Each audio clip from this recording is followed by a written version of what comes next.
Commercial uses will be restricted to serve local needs.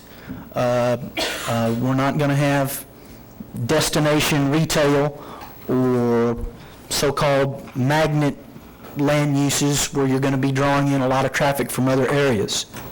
Part of the whole idea here is we're trying to incentivize the kind of development we'd like to see out there and discourage what we don't want to see.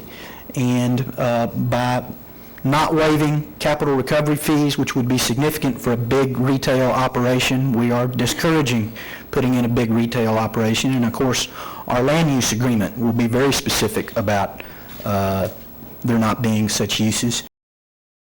We are saying if you're going to have an office building out there, it's going to be a couple-story, low-slung, small campus-type office, not a big office building.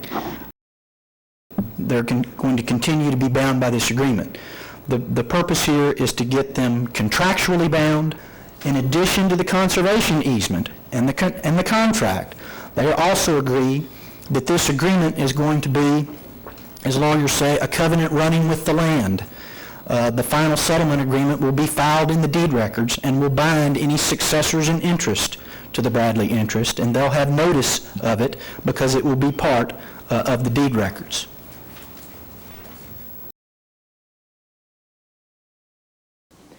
And the whole point of these negotiations was to tie Bradley in to an enforcement scheme. The fact that Bradley is going to be tied to a detailed enforcement scheme going forward is not a reason not to do this deal.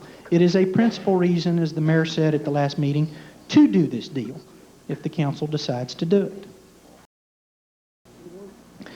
SOS's final concern was that rather than providing an end to disputes with the Bradley interests, the proposal would ensure future conflict over complicated enforcement issues. Now, as I frankly and respectfully told representatives of the SOS Alliance, that one just leaves me nonplussed.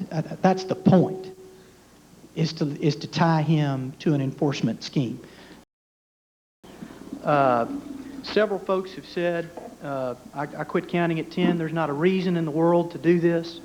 Again, it's up to the council whether to do this or not, but in terms of reasons in the world to do it, Mr. Bradley's land plan under a water quality protection zone regime calls for over 6,700 homes on this land. There's going to be about 3,200 under the deal.